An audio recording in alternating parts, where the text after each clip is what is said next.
notes. So now we're going to have notes, we're going to have these pre-recorded, post-recorded, I guess.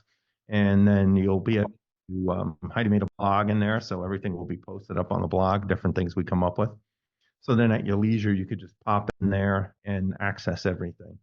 And then all my sky is falling posts. So I've been reading like all kinds of stuff. So I have tons and tons of information. So instead of me just boring you to death on this hour or an hour and a half or 2 hours, whatever we end up running, I figured we'll just go over the basic stuff and then you could read my Chicken Little stuff later. I can see your messages that some of you guys still can't unmute yourself. I don't know. You might need to leave and then go back in and see if that'll work. I'm looking at the settings and everybody should be able to mute and unmute themselves. And some people can talk, so I don't think it's a global setting. Let's see. You're good, Erica. Hi, I still can't. One huge announcement, we're going to dive into more of the announcements. I know every mastermind we touch on at least some of the tools that we're implementing. And it's not just, we're not just talking about we're gonna. We have stuff done. And honestly, there's too many things. And so what we've done is migrated our entire community into Kajabi.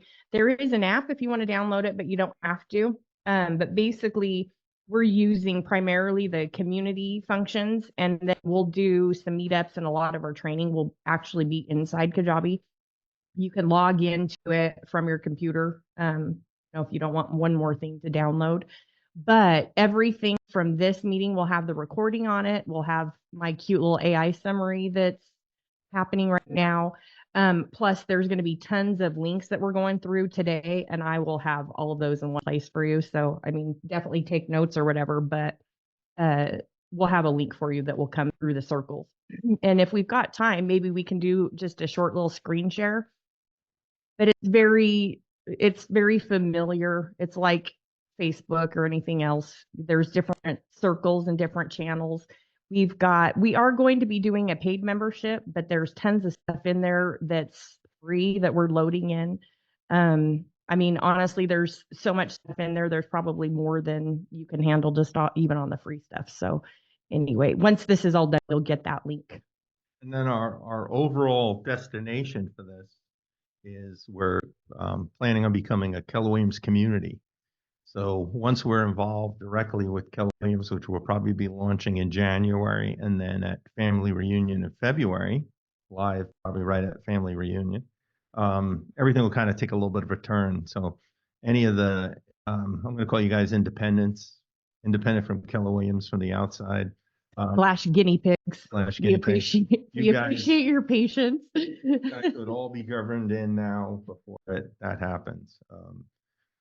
And then obviously the structure will change a little bit, but we'll be still running in that Kajabi community. That's why we picked that up. Yeah, and we'll see kind of how it pans out. Some of the accounts that we're working on are really national accounts, and so we'll have some things that are Keller Williams exclusive, but we'll have a lot of things that aren't necessarily. One of the other things that we're working on right now is coming up with a certification program. Obviously, we're building all of our training. We've spent the last couple months updating all our old training materials. I don't know if I mentioned it in a previous mastermind or not, but back in the day, it was probably 2009, I'm guessing, Keller Williams came out with a short sale mastery course.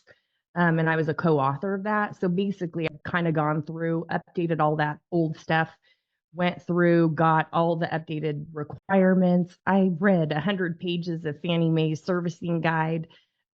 We've been brushing up, and the market's different everywhere. One of the things that I want to cover in one of our upcoming, I'm going to touch on a couple of my favorite tools right now, just as far as being able to see the lead and lagging indicators. But it's a tale of many markets. And even within one market, like Vegas, for example, it's wild. We still have such a shortage of supply in certain areas that it really kind of skews the numbers. But you could have one zip code that's appreciating right next to, other areas that are completely tanking. And it's kind of like, it's a little bit more extreme in Vegas and, parts of Florida, Houston. That's another area with massive swings. But it really is a tale of many markets. And the important thing is just understanding what metrics matter, what the lead and lag measures are, and then finding, reliable, trustworthy information to go to.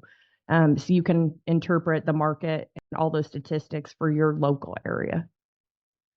And we're bringing this default side in now because it's going to be more prevalent over the next few months until that REO inventory starts to roll through. I know Mike's on today, and Mike's got a pretty strong REO business, and I'm sure he's probably not at those big levels he was at in the past, but he's getting there and it's starting to build.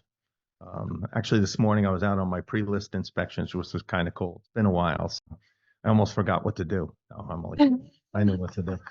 But this is going to this is more of the feel good side because you can be reaching out. You could reach out to homeowners directly, and you can actually build some relationships. I mean, at the end of the day, it's a listing game, getting listings, and Absolutely. And then, obviously you'll get the buyers off the listings. I mean, it used to be there were 4 buyers to every listing. I think that those numbers might have changed a little bit. But, like everything else, it's market to market, things are different. So in some states like Florida, I have a few agent friends that are down in Florida, and they've been kind of talking a different type of market. So they have a lot of the hedge funds selling off their inventory. So for years we had Blackstone, America Homes for Rent, and I'm trying to think of some of the others. Home Partners. Home Partners. In fact, I just heard a stat this morning. 25% of the properties in the U.S. are owned by investors, and then 10% of that 25% is Wall Street. Yeah, so that's a lot. So that's a good sign that Wall Street's still investing in all the real estate markets. I mean, we have here in some of them here in Vegas. American Homes for Rent, I bet you they had, I think last time I connected with them, I think they had about 22,000 properties just here in Vegas and maybe like 45,000 in Southern California. So that's kind of crazy holding that much inventory, but properties are sitting and not renting. A lot of those hedge funds and are going out and they're actually building now. So if you're down in Southern Highlands, like on Cactus and Jones, if you go down a little bit down Cactus towards Rainbow, you'll see there's a couple of new home subdivisions that America Homes for Rent are building, and they're built to rent. That's what they're doing. So they're not even selling them because they're trying to create more rental inventory. So that's a big line of business. And one of our calls is going to be where we're going to go over working with the hedge funds. I know there are a couple people in the community here that already do work with some of the hedge funds and the iBuyers. So we're going to touch on that. But right now, I thought the defaults are kind of important. I started working on it a couple of weeks back, and just to practice to see if there's going to be any potency. I mean, typically in the past, the notice of default list didn't really generate anything. The people were kind of in denial. I think we're facing a different market now with all the inflation and the cost of living up. I mean, I was just at Smith's last night, and like $300 bought me almost nothing. So I remember a day I could spend $300 and feed 5 kids for a month, but those days are over. Now that barely gets us through the week. So, but so there are a couple different things we try, and we'll bring them up as we go. Heidi's going to give us a little more background, and then we're going to jump into some different tactics and things that we've been doing. Well, and you said something really important in there. There's a lot of things that are really kind of out of our control, and FHA, VA, they just announced that there's moratoriums on the foreclosures for the flood affected homes, plus things have been kicked down the curb, for the last few years. And so it's really kind of hard to know what's going to happen. At the end of the day, we can look at stats and all that kind of stuff, but we can't create motivation. All you can do is discover it. And I do think that there is kind of an element of denial that the real estate community is, as well as the homeowners. And I feel like as soon as we get a real grasp on what reality is, we'll be able to recover a little sooner. The first tool that I want to show you, and this isn't like an affiliate, it's not one of our tools or anything. It just happens to be one of my favorites. And basically what you're seeing right now is a free tool that you can go in and I just kind of poke around. I'm trying to understand any kind of market in the US. I know nothing about it. This is the very first place I start. And this is actually a marketing tool for agents. And if I were trying to dive into the listing side, I think the number one strategy to begin with is to be your local market expert and for you to be posting content about what's going on in your local community, talk about, the things that we're talking about, how it is a tale of many markets, and it just kind of depends. But basically, if you have the paid service for this, it sends them an email email newsletter, but it actually kind of helps them walk through what all these different metrics are. Now, the very most important metric that you should be paying attention to right now is the absorption rate. And basically what that means is if no new inventory were to come on the market, how long would it take before we sold all the existing inventory? And 4 to 6 months inventory is a balanced market. Less than that is a buyer's market. More is a seller's market. So, or I think I said that backwards. This market action index is basically Altos proprietary version of the absorption rate. So yeah, it says market action index, but that's basically what that is. The first thing that you're looking at is number one, is it a buyer's or seller's market, and to what degree? And the important thing about looking this, all we're doing is looking at a snapshot in time, right? You're not really going to understand the significance of some of these things unless you get in the habit of looking at it regularly. So you should be looking at, if you really want to understand what's going on nationally and your local market, you should be looking at this. You should be looking at this other tool called the ReVenture app. That'll give you kind of the macro. Then you need to be looking at your hot sheet every day and just paying attention to what new inventory is there. What has the market rejected? Looking at the expired listings right now, that's actually very valuable information. What's going under contract? You may not know what things are selling for, but at least at that pending price, that caused the home to sell. I need to see your guys' face. Let me make my Zoom bigger. How do I do that? Anyway, does anybody have any questions on what I'm talking about so far? The other thing that actually, let me show you more of this tool. The other thing that I really like about this particular one is at any given market, you've got different segments, right? And it's different depending on your community, where your median price is or whatever. But basically what this will do is it'll automatically break the market down into 4 different segments. You can kind of see what the typical homes look like within that price bracket. And then you can see really what's going on. How quickly are things getting absorbed in your luxury market versus your, median homes to your lower end, because a lot of times these numbers look fantastic. And it can skew some of these more macro numbers, but when you get into it, you really can see, things aren't moving, days on the market are at 98. I need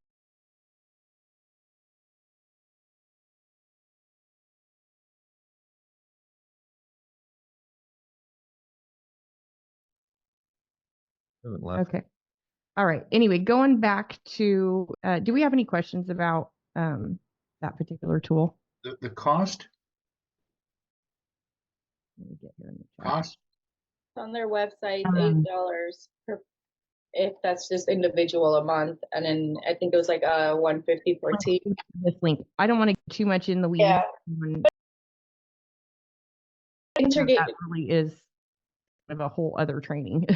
Where's if you go drop down, look at, median list price obviously is very important. Average days on the market. Again, what you're looking for is trends. Is inventory going up? Is days on the market going up? What's going on with price reductions? How behind is it, are the homeowners relative to what's happening in the market? And this is a really great way of being the messenger. And, it's not your fault the market is what it is when you're talking to homeowners. And if it doesn't make sense, I mean, really, they maybe shouldn't be selling, but at least you can have an informed decision. And, they're going to come up with the conclusions themselves once they start looking at this. Now, my other favorite tool is called ReVenture. And I think his name's Nick. He's got a podcast on YouTube I really like. He's kind of the doom porn of real estate. He's kind of controversial. A lot of people don't like what he has to say, but his information is great. His app is great. You may not like the interpretation of his stats, but basically he's got several different metrics that you can see on the free plan, but you can really get kind of an overlay of what's happening in the market. Let me again hide these controls here. But you can see right here, the higher the home value is in red, the lower is in purple. So you can kind of see where these trends are. You can see the home value year over year. He even has this home price forecast. Apparently that's just a premium tool. I think I'm logged into the right account. But basically, he's got different tools. And if you look on his homepage, you can actually see where he pulls all this data in, because obviously that's important. He's got like 6 or 7 different sources that aggregate through here. But basically, if you want to go through and see, how overvalued are the metrics showing? What's the year-over-year inventory look like? What do days on the market look like? What's the demographic? What does the income look like?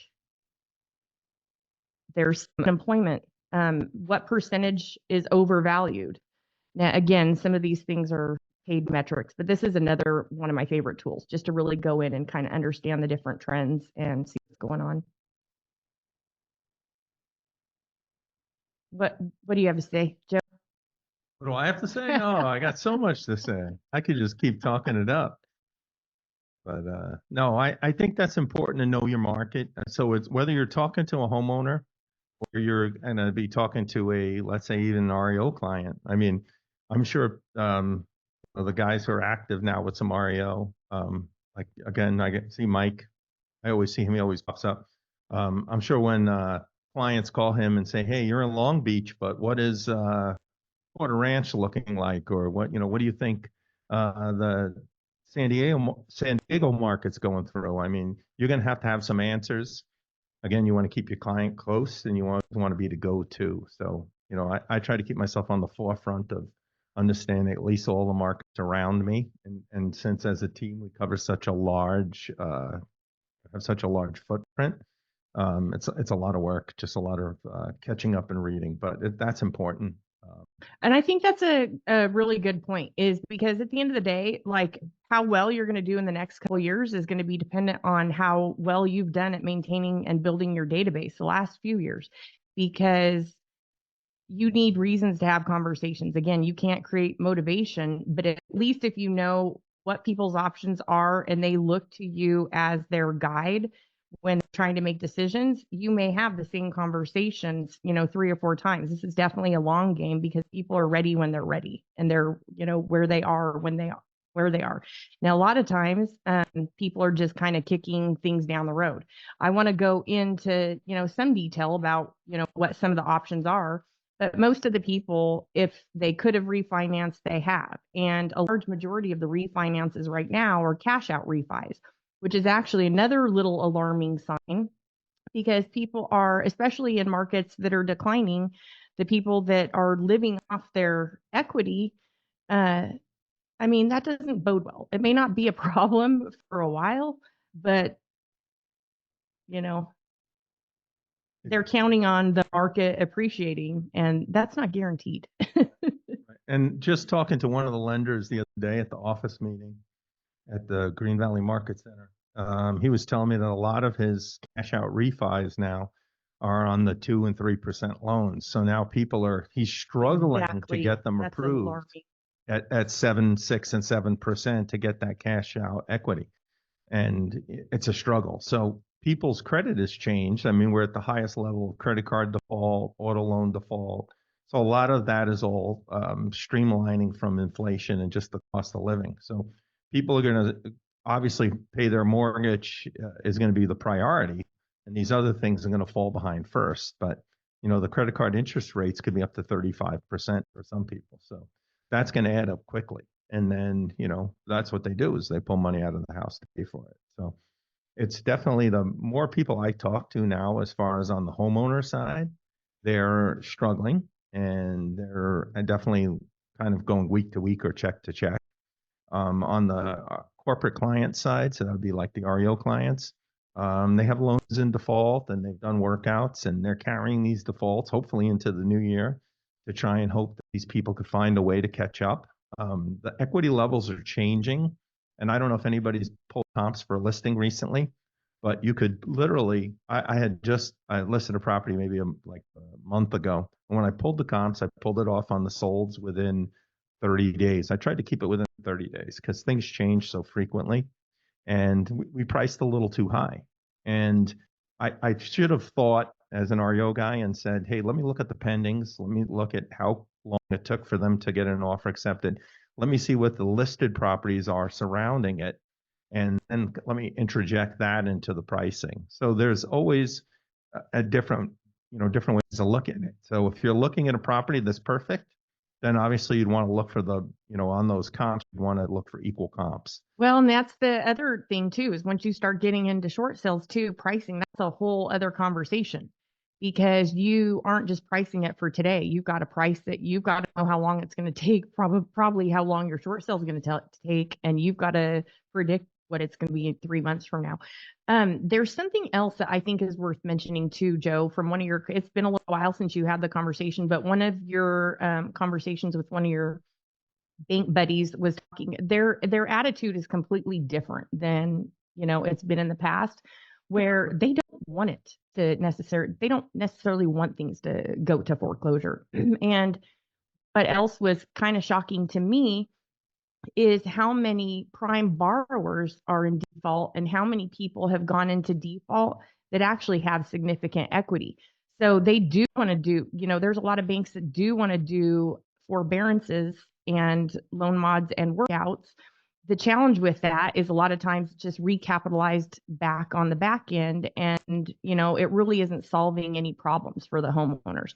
Now, one of your guys did talk about how they were considering doing cash up front, almost kind of like a reverse cash for keys, but it rather than foreclosing on a property, actually fronting, and this is before the default even, fronting those homeowners with the cash. Somebody's phone's going off. Yeah, there are going to be a lot of different projects out there now. Different loan servicers are going to try to come up with different ideas. So one of the things we talked about on one of the earlier calls were the assisted equity sales. And that's a project that we kind of put together. I'm not going to say I invented it, but I kind of named it. And then I kind of went out and sold it, as a, Keller Williams, just the massiveness of, 180,000 Keller Williams agents and 1,085 market centers. And that's what I used to go in there and kind of pitch and sell these clients. And then elaborate on that. Tell them what your plan is. I mean, that's on my list for you to talk about anyway. Oh, of course it is. All right. But anyway, on this first, let me just finish up on the equity sales. So the equity sales, so what the banks are looking at is if there are people that are missing payments and they're reaching out and they're just not getting a hold of them, they're looking at the equity value based on an AVM. So they're pulling AVMs and not necessarily even getting an appraisal. And that's an automated valuation module as an AVM. So it's not Zillow, but it might be something like, so Fidelity and CoreLogic have an AVM that's pretty accurate. RPR uses an AVM. If any of you guys go to RPR and you get the adjusted value, some people feel it's accurate, some people feel it's off.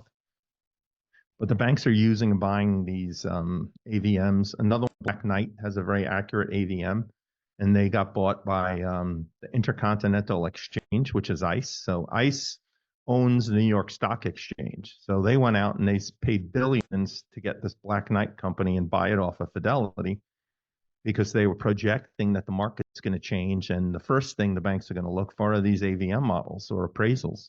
And this is something they're building in. They're also eventually just off the record. Can I do that off the record? Mhm. Just an off the record. Eventually, they'll build out their agent network, which is something that we've been talking to them since ICE was here in town at one of the appraisal conferences, and we met with them towards the end of the conference. I met with a couple of appraisers and got myself in there into the mix. But that's something that they're going to have coming, and that might be more of a county-centric model as opposed to hey, what territory you in, or what's your 15 or 10-mile radius from your zip code. So that's another thing to think of, just to jump back. So there's going to be one. I jump around in circles, so you guys have to pay attention and bear with me.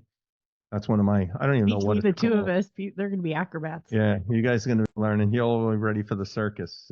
But any case, so like with REO or any of these corporate clients, they're going to typically want you to be within 10 or 15 miles from the asset that they assign you. So one of the biggest pieces that fits into this is to expand. So I expanded my business from Vegas, obviously, into California, into all of California, and I had my New York network. We expanded into New Jersey and Connecticut.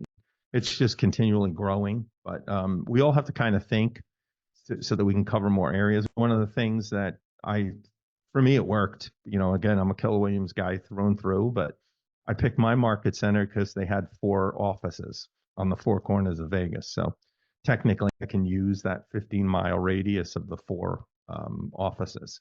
So it's something to think about. Talk about the broker piece of it too. I think that's important. The broker piece? About your need to be a broker. Well, I mean, yeah. I mean, ideally, I've always been. And as an REO agent, Yeah. it's not necessary for short sales. Yeah, as an REO agent, I've always wanted to be a broker and kind of control my listing. I mean, I had a personal situation where I was part of a big company at Prudential. I mean, it's probably all public knowledge now, and we just decided we weren't going to be able to work together, and it became a blowout. And Prudential decided that Joe didn't need to be a Prudential anymore. And the next day I became a Keller Williams agent, and then the struggle started. So I had to move. I think at the time we were carrying 450 properties. So some of them came with me, others didn't. So technically the properties belong to the broker. Broker signs for them. So when you leave a company, some of these bigger companies, they technically keep your listings. Keller Williams doesn't do that. That's one of the reasons why I landed at Keller Williams, is because in your agent contract, and I don't know if Darren's still nearby, but he can probably. I'm here. Better. In your agent contract, if you have listings and you come into them with Keller Williams, you leave with them. They're not going to take anything from you. So that's one of the things I felt comfortable with as I got my properties over there. I didn't know that, gosh, this is in 2008. I didn't know I'd still be there this many years later. It worked out, and I'm still there. So that's important. It's something to think about. So radius is big. In California, if you have a broker's license, you can put your license. You can have an individual license, and then your regular license. You can put your license at multiple brokerages as long as the brokerages agree with it. Not a sales license. That would be a broker's license. So my license hangs in 15 different locations in California, because when I made my arrangement at the brokerage, of course it's Keller Williams, but when I made my arrangement, I let them know, hey, if it's going to be a problem that I'm going to be popping up into these different areas and market centers, just let me know now. So it wasn't, everything worked. So we just added the locations. And again, I have that bigger footprint. So again, it's a model some offices don't do. I looked at some of the other competing offices. They didn't really offer that. If it's an office that sells franchises, each franchise is separately owned, and you'd have to go in and pay, whatever your arrangement is, or cap with each location. So I tried to structure it so that it was more Joe friendly, and that's how I have it. And again, it makes my footprint bigger. But getting back onto that assisted equity sale, I go off on tangents, so you guys have to deal with me. I is rolling her eyes like, oh, here he goes again. But so on the assisted equity sales, so a couple of clients I spend probably, just like we all do and I learned this from Darren, to structure myself, to do my calls. So Darren's model, he calls every day for like 4 hours in the early part of the day and then 4 hours in the afternoon. He's a literal machine, and he gets all his tasks done. He has the busiest calendar of anyone I've ever seen. And just the time I had with Darren on a daily basis, I learned so much, and it helped me kind of restructure myself. And I live by my calendar now, so that's one of the big things. Your prospecting, whether you're an REO agent or you're going to work these defaults or you're going to recruit agents to your team, that also fit into your prospecting. You have to set that time up. So what I do is I kind of hit the afternoons for my REO client prospecting, and I do the mornings for these defaults and these homeowners, and I just pound and pound away. On the afternoon calls, it's pretty good because I get to talk to different bank people and different departments.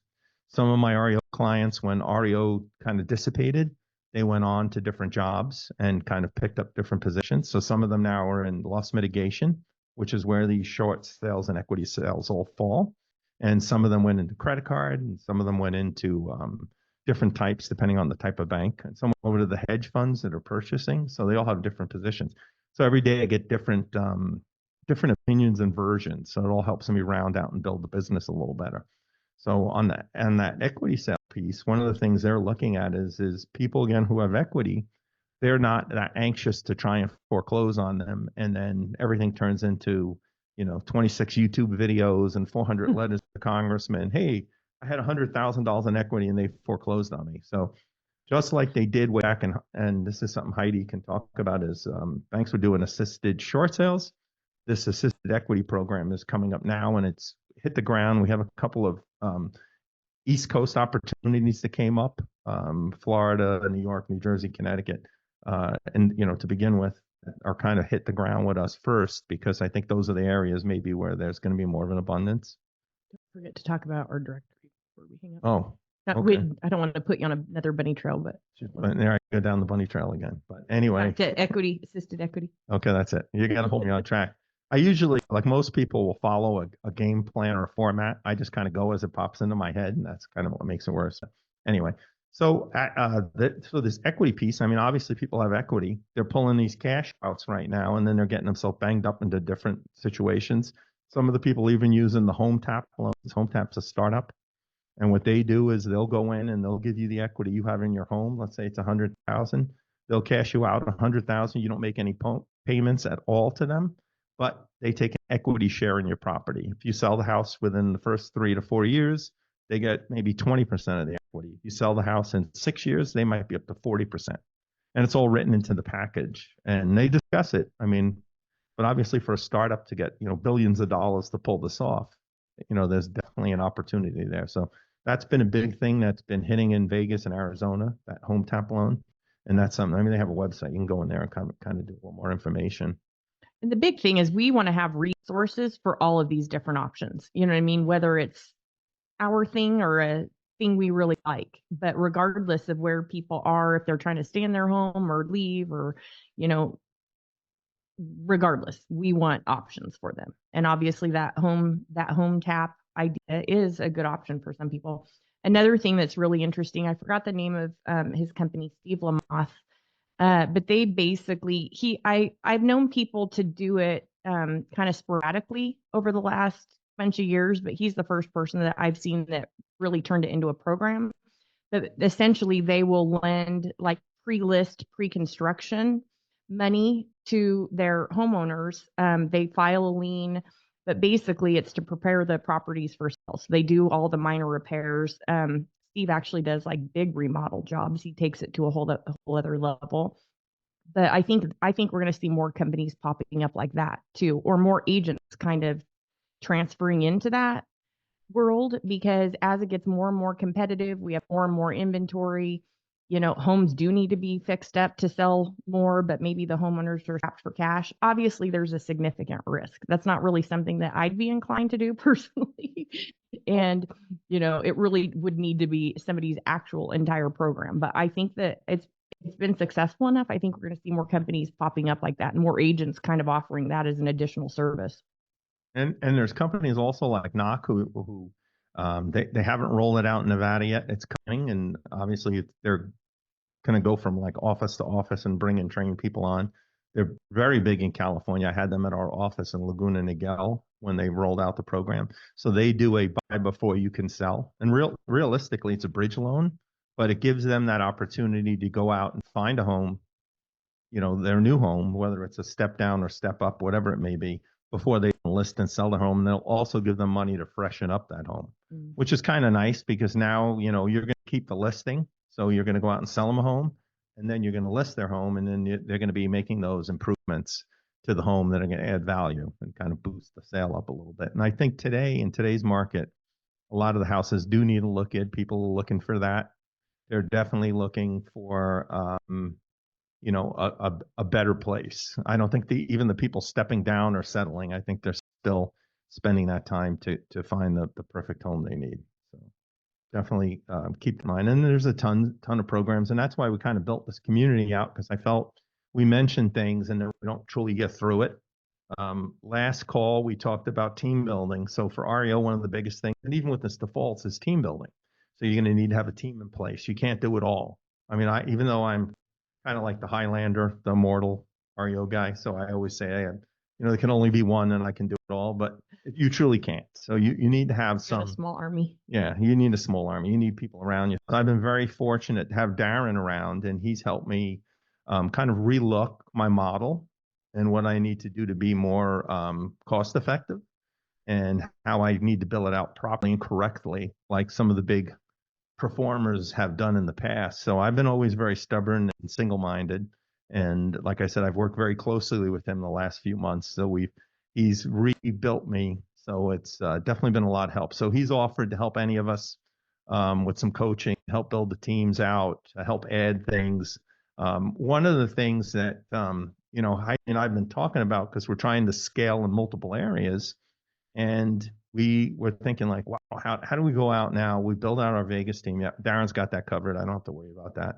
He's gonna put my pieces together, and he's gonna make sure that I perform. He's gonna stay on top of me. I probably talk to him 3 times a week. I don't physically see him anymore. I used to see him too much. He was getting tired of me, but we talk a lot, and he helps keep me on track. So it's kind of like having that like extra coach, So you'll have Heidi and I here to help you with stepping into this default in REO, and then Darren will help restructure you and build your business out, and even and save time for yourself. That's one of his big things too, is make time for yourself. And then another piece we're adding in that actually Heidi came up with is, as we were talking to people, and I met with Haya and a bunch of people on one-on-one level, and we kind of discussed things. How would we build the team out? What would we hire for admin, and how would we do that? And then I'm thinking, you know what? There's probably not a sufficient amount of REO admin out there, or short sale admin, or short sale negotiators, or people to just follow up everything. How are we going to do all this? How can we deliver you a model that you could follow, that you'll be able to build your team out with agents, with structure, follow a calendar, do all that, but also add this admin piece in? So Heidi actually came up with a really great idea. And before I let her talk about it, I'm gonna tell you that and I do all the talking. Isn't this great? No. So I thought, wouldn't it be cool? And I said this to Darren, wouldn't it be cool if we could hire these admin and train them and keep them in this bullpen, just waiting? And then boom, Haya's ready to go. She comes in, she gets going, poop, poop, poop. She gets her BPO person, field inspector, all these pieces out. Next person comes, Cindy comes in, poof. She comes in, boom, boom, boom, boom. She gets all her people, and she's up and running. But we can't have that. Obviously, we're not going to have a corral of admin waiting to go. So Heidi came up with an idea how we could train people to be ready to go for when we need them. So, well, there's two components, really. We're trying to figure out how to leverage some of the support. Sometimes you actually need a person where you are, whether it's like a field person or, BPOs or inspections or whatever. But we're actually building out a virtual assistant type thing. And really, it's what we do first is really going to depend on, what people want or what people need. But rather than 100 people hiring 5 people and having these massive teams, we can all leverage and share assistance. So I think definitely, mostly for my own selfish purposes, our first one will be more of like an executive assistant. And we're working with Rocket. We've still got some more work as far as our program goes, and just kind of building out some of the pieces and figuring out the pricing. But the first thing that we need is to figure out what people need help with. And this is, I was going to save this kind of till the end, but definitely we'll have, transaction coordinations on the table, listing management's on the table, marketing. And I'm talking out building your brand, cleaning up your database, helping you set up your social media stuff. We need them to do our video editing and a handful of other things. But these will be individuals with specialized skills. It won't be just one person doing 20 different things. That's not the way to do virtual assistants. But basically, we want to build, a small team to begin with that you guys can leverage some of the heavy lifting and spend your time doing the things that, matter. And unfortunately, like we want to kind of dive into, a lot of more of the short sale, checklists and all that kind of stuff. But we still have to kind of go back to the basics with a lot of people because your databases aren't set up. You know what I mean? You don't, if you can't easily pull up a list of people that you call or email or send things to, like we're not ready. So, and sometimes you need help with that. And it's easier just to hire a virtual assistant, have them, combine your phone contacts or whatever. But you need an actual working database that we can start from. Yeah, and then another thing too is as you start growing your team, it's so cool to actually be able to work within the market center and be able to have your team and use that common ground. And, there's always a ton of space. So like for me, whether it's, the Laguna office, or it's Green Valley or Summerlin, there's always space, the New Southwest office. So there's definitely space you can meet with your team and bring them in and, meet clients. And so that's one thing. But this admin team, like where are you going to put them? I've always had an office 45 to 5,200 square feet just to carry these people, the assistants. So and every time you pay an assistant that's there working for you, now you got to have health benefits and unemployment, and you got to pay all this stuff to, so it's definitely gets messy. And then you're going to pay more rent, and then you got to pay Cox Cable, and then you got to pay insurance. So that all adds up. And then you get to the point where you're like, oh man, I don't know why I'm doing this. But so by kind of rebundling yourself, adding those agents to your team, obviously, and like I said, Darren's going to help us with that. So feel free to put your info in the chat if you want to get with Darren. I'm actually going to pull inside our Kajabi community too. I'm going to actually put in like an official poll just so we can have some hard numbers. But if you wouldn't mind in the chat, let me know kind of what matters most to you. Again, they're kind of different skills, but definitely listing, marketing. Yeah, the fieldwork repairs, a lot of times that requires a person, but we still want to build, a network of independent contractors, that can do a lot of that fieldwork in different areas. And that's simple. We'll go through an inspection process. What I'd like to do is actually film one live of going out and actually walking the inspection and pointing out things, because this is something that we could do on any of our listings. Or if you work with an investor and you're looking at properties, that really will put you above the other agents, by being that detailed. So if you did like kind of an REO inspection on your resale property, you really blow people away. So that's one thing. And you know what? We have such a big group. We have some REO agents that are super seasoned like Mike and Ray. And then we have super agents. We have Ozzy's here, Claudia. We have David Brownell was here. So we do have a bunch of big agents that will be adding this as a new stream to the business. And I don't know why not. And there's always room for more. I think as the market changes, you're going to be surprised how much opportunities are out there. And again, it's going to be all knowledge base. I did want to touch on a couple of things. I mentioned the defaults that we're kind of working on them. So I thought to myself, in the interim, let me build this out a little bit. Let me go after these notice of default people, and let me reach out and see if I could turn them into a listing and get some interest before we even start talking about this. And over the last few weeks, I tried a bunch of different things. Obviously, they're getting letters in the mail from different people, investors, finders, people like animals. How did they even get to it with all the election mail? Yeah, I don't even know, but they're doing the best they can. But one of the things that have been valuable to me and that I've done and I've actually gotten responses from is I send a text message. So again, you need that. You're going to need that information. So some of the title and escrow companies will provide that default list with phone numbers, and then we may be doing it too. Yeah, well, I was going to say we started skip tracing and getting digging the information up. And that's kind of what we've been doing. Instead of getting onesies and twosies and old numbers, we came up with somebody that actually does that private investigative back end and traces and pulls up all the homeowner information. A lot of times, in what we have in Vegas is the homeowners are in different areas. They're in Connecticut, they're in California, they're in Arizona.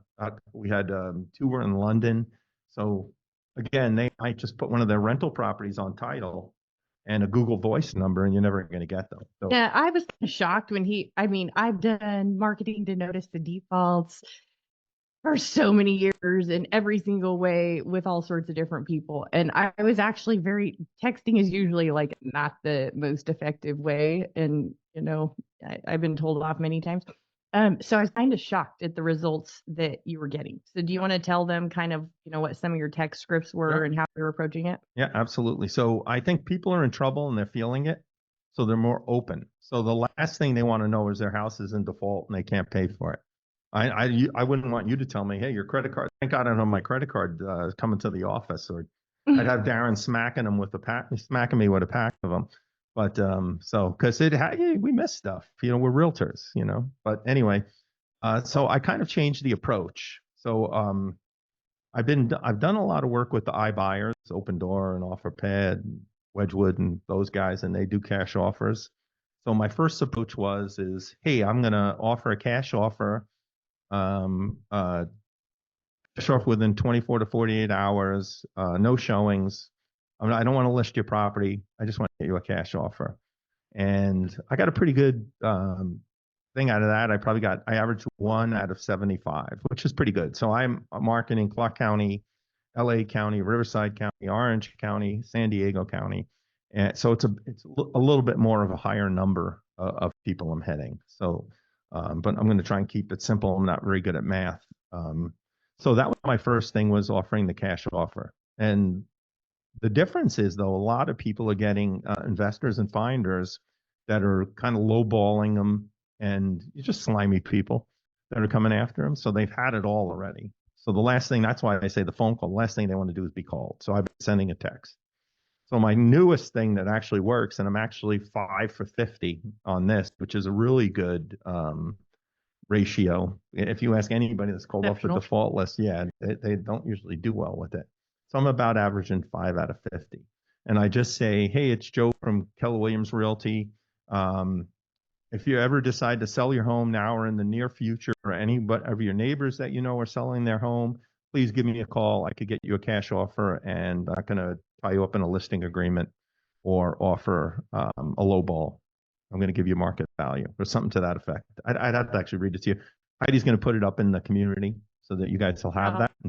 You can just copy and paste it and use it. And what's kind of cool is now people call me. So they'll text back and say, call me. So sometimes it's a little hard, like trying to, pin them down on the text. Call me. And then it'll be great. Okay, are you selling your home? Is it listed? I mean, usually they're not. So, and also too, this is avoiding that do not call issue that everybody has, because now they're contacting you. So is it listed? No, it's not listed. Okay, great. I could come out next week and take a look at your home. Are you interested in a cash offer? I could do a cash offer right now within 24 hours. If you could help me with the photos, take some photos of your home in a short video, I can guarantee you the cash offer. Or we can, I can even help you if you decide to put it on market, when you can get more money for it. And then they say, usually, no, I'm in more of an immediate hurry to sell my home. Oh, why? Well, obviously I'm going to lose my home, and that's how you got my phone number. And I say, no, we buy a lot of lists of sellers and from all different sources. You just happen to fall into that mix. And that's why my text is very general. If you're interested in selling your home, or you know somebody, give us a call back and I can help you with a cash offer. I'm not trying to list your home.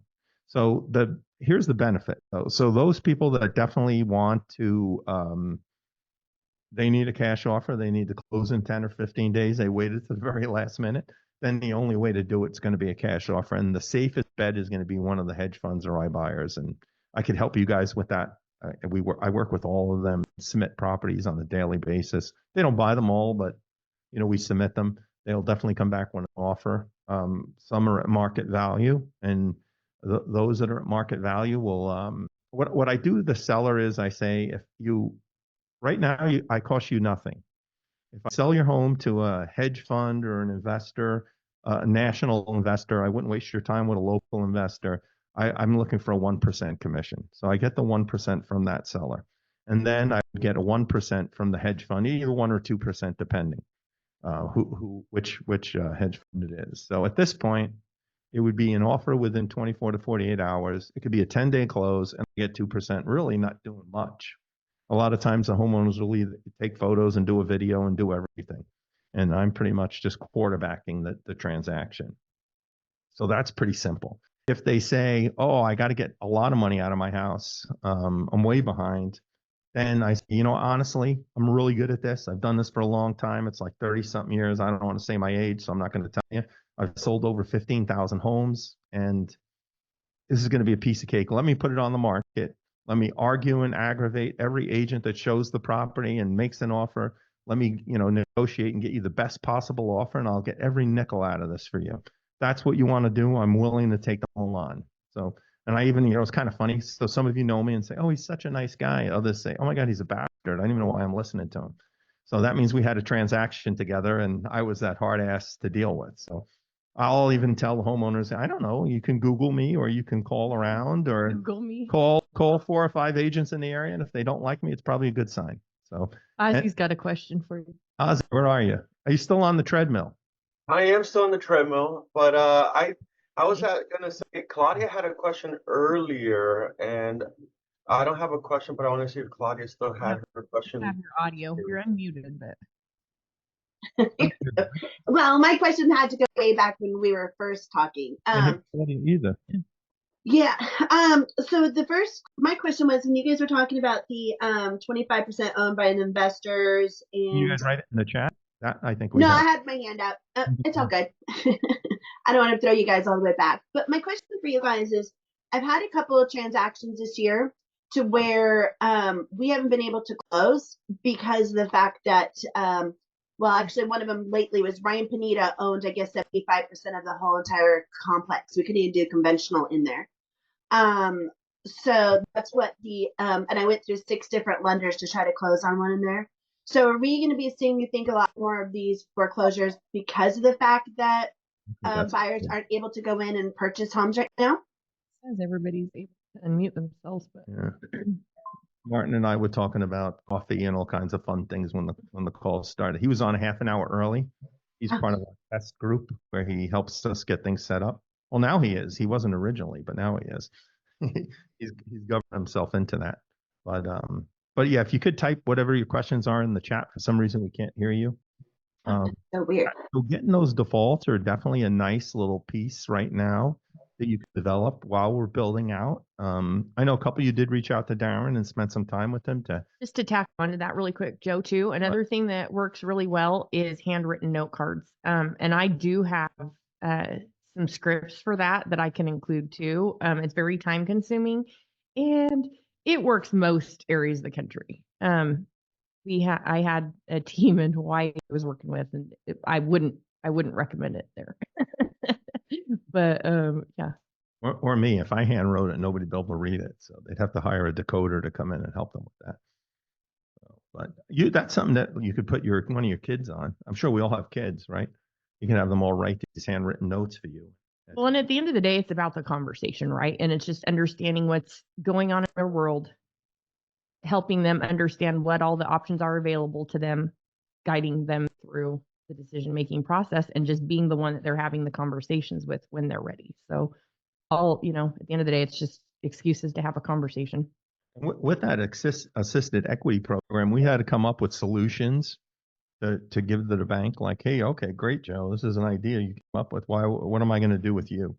And any agent we can list these properties with. And I said, well, I have 6 solutions. So, and they're all 6 will work in most cases. So one of the things is, just so you know, so while you're talking to them, would be the cash offer. The buy before you sell is, like I mentioned, Knock does it, and I use Knock. I would use that mostly in California. On a local level, there's a bunch of lenders that rolled out a similar program. Security National, American Mortgage. I'm trying to think who else. I think All Western Mortgage is doing it now. So there are a couple that are doing it. John from Cardinal's doing it as well. So I would reach out to my lender that you're working with and ask, can you structure a buy before you sell? You know, I'm going to be working on these defaults. Is something I need to do. If not, we could refer you to one of the guys that we have. And they're all set up. I've been preaching this to them for months on end, probably 6 months at least, that it's coming. I say it's coming, it's coming. The sky's falling, the sky is falling. So that's the second one. Again, then you're going to need a lender to play a role because there's the refi, the HELOC, and that's going to be something that you're going to need to work closely with because you want to know if it's going bad quick. You don't want to just say, hey, call any lender, because guess what? Every lender has a real estate agent that they work with. You don't want to be passing that off. You want to make sure it's your lender and you call them together and you pass off that introduction. And then that lender knows he's going to keep you in the mix all day long as this thing's going on. Hey, I ran her credit or his credit. He's at like 300 right now. There's no way we're going to do this. And most people know that their credit's gone, but I always say, let's open that door and look. If you want to stay in your home, this is something that I want to keep you into. So let's take a look and see how this would work. Let's see if we could do the HELOC or the cash out. Let's find a way. So I always offer those two first. And then there's a couple of online REO auction companies that are participating also in this assisted equity program, where they're allowing us to put the property on those auction sites as kind of a homeowner auction. And we'd get to on an online auction. And again, that's something else too. That's a training in its own, the REO auction and the trustee sale auction. We put something in the, Heidi keeps telling me every time you come up with this stuff, write it down, but I can't. So somebody has to, I talk, she writes it all down. We've got AI right now. Okay, it's AI. I always thought it was Heidi. So anyway, so we get it all into a little thing there on site, and you guys can all access it and go from there. So where was I now? I just lost myself. Well, we were talking about the equity. Oh, okay, the equity piece. Okay. And the auctions. Wait, let me finish quick. Go. Blah, blah, blah, blah. All right. So those auction companies, what they're doing is they charge a 5% buyer premium, and it's always been that way. The online auction companies, always the buyers pay the 5%. So what they're doing is they're paying us back a 1% on that for putting that house in the auction. And again, we get 1% from that seller. So again, we're at 2%, and we're not doing much. It's going to go on there, and the auction company's going to handle it. We would just supply local addendums and stuff that would go with the contract. They would do I did it back 6-7 years ago with Hudson and Marshall. At the time, was the biggest live auction company, and we did it. They actually did ballroom auctions, and we did that with the ballroom auctions, and then they converted to online and ballroom as well. And then they sold their business out to ServiceLink. So ServiceLink has that Hudson and Marshall name now, but it's not the same group. But in any case, I had done it. It works. You know, you can do that. So you can offer that as one of the other things for the homeowner. So I think with the financing pieces, the cash offer, the buy before you sell, the auction, I think we're looking at the 6. And there's probably more we can add to that list. But you know, when I sold this as a national Keller Williams project, the banks and services looked at it and it made sense to them to offer the homeowner different options and different agents. So again, our assisted equity program works out where they're going to be 2 to 4 agents per county that they're going to get to call and pick. So if you like working with females, you could call Heidi. If you like working with old guys, you could call me. If you like working with fun people, you can call Maya or Martin. So that's how that's going to work. And I'm not saying that Heidi and I are not fun, but those two are funner than we are. Okay, Heidi, I'm sorry. Now you can go. Oh, no, you're good. No, I love it.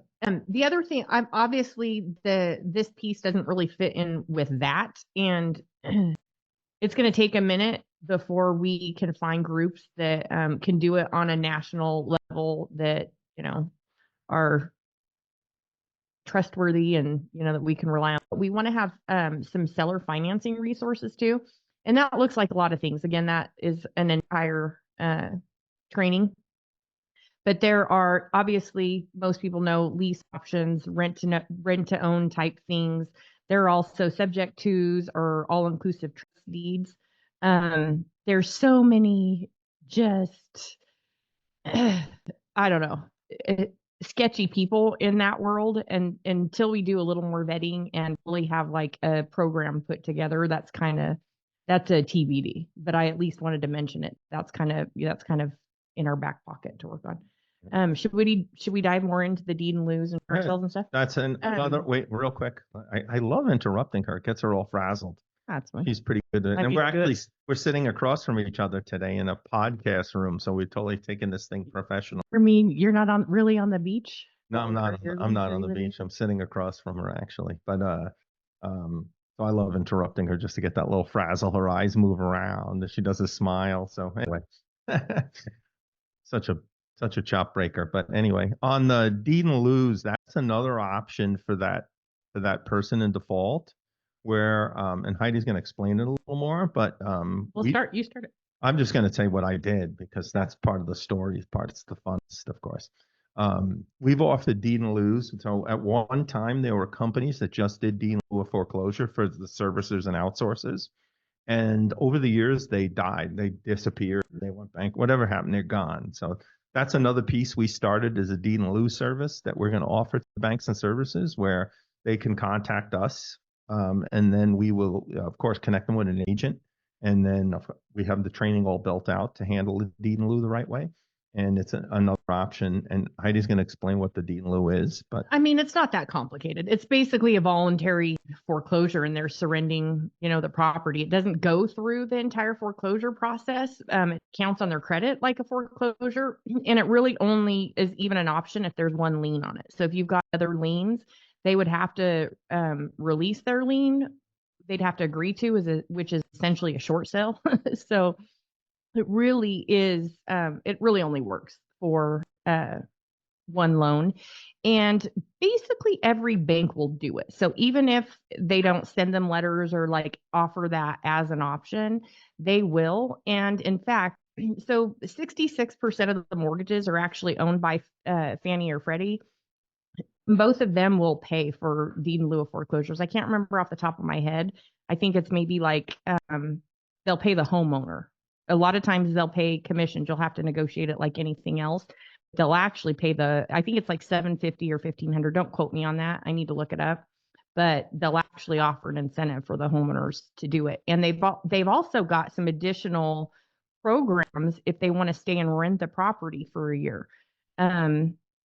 I need to pull out some more details on that little piece of it. But yeah, if they want to surrender the house and actually convert into a renter and are willing to pay market rents for a year, that's on the table too. So I think that's noteworthy. A lot of people don't even know deed in lieu is a thing or on the table. So I felt like that was worth touching on. yeah, and we're going to see that roll out also. Banks are going to be just reaching out to agents to, hey, I have a deed in lieu assignment. And it's not going to be a full commission. It's going to be more of a flat fee. I know Mike has done them in the past. We've all us old timers have done them over the years. Different companies had rolled out just focusing on that. But how much were you paid on the ones you did? Oh gosh, you know what? I don't remember. It's been so long ago. The project I'm working on now, it's going to be a flat fee, and I'm still waiting to work out that. It's far off. We're probably looking at the end of January before we get a little more framework together. I think one thing I want to add on about that too is a lot of times now every state's different as far as the deficiency laws and the bank's ability to come back after homeowners, and it also depends on if it was purchase money mortgage, if it was a home equity line of credit. There's a lot of details that go into that. But where was I going with that? I lost my train of thought. deed in lieu. Yeah, but what was my point? Oh, part of the deed in lieu automatically is that they will waive the deficiency foreclosure. I mean, the deficiency waiver. They're not going to come back after the homeowner. So that's just kind of part of it. That eases their mind a little bit because that's not even a guarantee with foreclosures. Yeah, a lot of times they're going to have that deficiency judgment hanging over them, and that's really hard to make that. Never with our short sales. We will never know. Yeah. We will always no. We will always have deficiency waivers on our short sales. I will teach you how. That's never going to be hanging over people. We will always have that in writing. Wow, shorts and well spoken from a short sale. No, that is not going to be hanging over. I've literally had not one client ever be sued for deficiency judgment. And, had it waived. And real quick on the deed in lieu, Heidi mentioned that sometimes they're giving the homeowner cash. It's similar to a cash for keys on a foreclosure or a bank-owned property that we get. A lot of times we'll find it occupied and we'll offer the occupants money to move out within 2 weeks or 3 weeks or something. I had mentioned that they'll also rent back the property. The iBuyers are doing something similar on the cash offers. They're doing a cash offer that's closing in 10 days, and a lot of them are allowing, they call the late checkout, where the homeowner can stay in there for 30 days. So they don't have to buy another house immediately. They'll still have that time. It just goes into the initial offer. And I think they'll be adding rental provisions too, if the previous homeowner wants to stay there too. I bet that they'll be adding that on. And if you guys are working with buyers and you're getting to that point now where you're calling agents to ask, is there a co-op? What is the co-op? Should I just put it in the offer? I mean, there's been training after training and class after class on this in multiple offices. Gosh, we did them. Terry and JC must have done like 30 classes since February. And I bet you it's more. I bet you it's probably 50. I don't even know now. I've attended them so many times that, my head hurts from it. But anyway, the hedge funds, the iBuyers, a lot of these guys now, I just got an email the other day from Wedgwood. They're paying up to 4% on their properties that are listed in the MLS. Open Door will pay a commission, but it's going to be a seller concession. So if it's a 2 or 3%, it just has to come to them as the seller concession, and then you get your commission from there. So they're all willing to pay to play, which is nice. Back in the day when Blackstone brought all these properties and put them in the rentals, they disappeared from the market. So Blackstone bought, 25,000 properties in Vegas, and they disappeared. We never saw them again. Open Door is going to buy something. It's going to come back out after they repair it, and you have that opportunity to sell it. So it's, they're not destroying, kind of depleting the inventory. They're just rolling it back through. All right, go ahead. I interrupt you so much, but Fine. go ahead. Conversation. I interrupt you. Well, let's take a breath for a second before we dive into short sales. Did we exhaust all the options prior to short sale? Do we have any questions about any of that stuff? Oh, hi, marketing TC work. Good to know. What kind of marketing? Social media marketing, or your database marketing, or other, or like graphic design? If you wouldn't mind typing that in there, I'm just curious. So many figures out how to fix the microphone. Everything. Okay. Good. All right. Favorite topic. Actually, it's. I do want to tell you though, one of the things that we're going to have to think about, which is going to be different from the days that Mike and I ran wild with our 400 or 500 listings, is the banks are going to look for more of a rounded agent, and the agent's going to have that, obviously, to have an ability to have agents. They always are asking now, as I'm talking to them, and we're talking about agents in our network. Like I said, we just started placing some of those East Coast properties, and they're saying, well, what does the agent's team look like? Does he have a lot of buyer's agent? How many agents are in the market center? So, I tell people, this is something that, Claudia and Ozzy, I don't know who else is in here, Martin. We have 630 agents in our market center, the combination. Darren, can you nod for me? Yep, about 630 and growing. He's going to have that thing up to 800 by freaking January. So that gives us a lot more to work with when that you could walk in. Wednesday I came into the team meeting and we did haves and wants, and one of the girls was talking about a property she had, and somebody stood up, oh, I got somebody for that. And it's kind of cool to structure something that closely in the office. So that's one of the things I do tell everybody is, yeah, all my agents are building their teams out, and we're going to make sure that we're going to build a market and sell our properties so that we're not scratching and chasing agents around. And a lot of times, some REO clients didn't want us to sell the properties. Mike and I were both HUD brokers. HUD influenced us to market the HUD properties and to try and sell them, because they felt that if the listing agent or one of the if I sold Mike's and he sold mine, they knew that the deal would run smoothly and be done properly, because they knew they could count on us representing the buyer. So I think we're going to see more of that now, where these banks and services are going to want us to have our teams build out and have that availability of buyers agents, or agents even in the market center we could work with. And again, Darren's going to be here to help us build our teams out. So go ahead. Since you're talking about that, do you want to tell them about the, we were going to announce it at the end, but the pre-list app? Oh, so gosh, so about 20 years ago, A bunch of us REO guys used to do a mastermind together, and we'd get together, and it was a live mastermind, so we get to go to cool places at the time, which is now S&G's, but it used to be Sedona. And they had a private room, and we'd go in there, and it would be like a happy hour, but we'd call it the pre-marketing meeting. And one of the lenders picked the top 15 agents in the valley, and that's who the group was. And I think 5 of us or 6 of us were REO agents.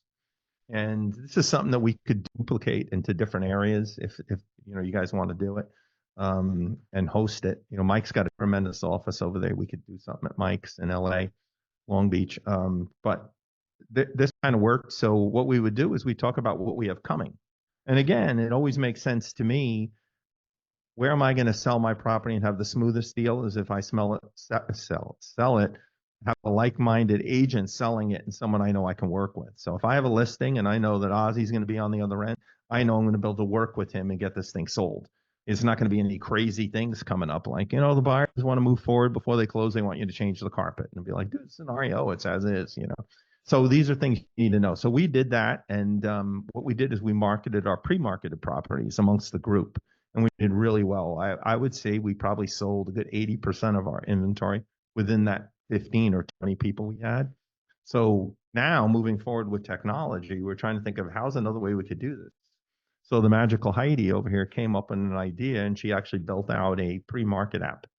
Well, I've got 2 versions of it, and it came very similarly. I was using Smartsheet back then, but I had my entire buyer team. At any given time, I had 20 to 40 properties in pre-list, not to mention, all the people that I was working on, for sell by owners or whatever. So I just had a Smartsheet that automated the notifications to my buyer team, and then obviously buyers agents in our company. And then I had my favorite buyers agents from outside brokerages that I would add on there as well. And basically I did 2 versions of it because I'm not sure what we care about and what we want to do with it yet. But basically there's a private version for individual agents or teams that has basic property information, basic listing information. I added commission notes in there and commission percentage, so that if you just wanted to share that link, either like in your MLS remarks or by email or on your website or whatever, the idea is that's really in that use case, it would be for other agents to get, kind of the scoop on, whatever the details are. There's another version that's more kind of like a community version where we would all share it, and it would be, posted, probably embedded on a site or within our own app. But basically it would be everybody's pre-list properties, different places. And if we had buyers or investors or whatever, we could access it that way. So we really have two kind of variations on it. And it's kind of neat to have all the information in your pocket. So, we have an MLS app and things like that, but again, you're not going to really be able to access necessarily the right photos. You can have marketing photos on the MLS.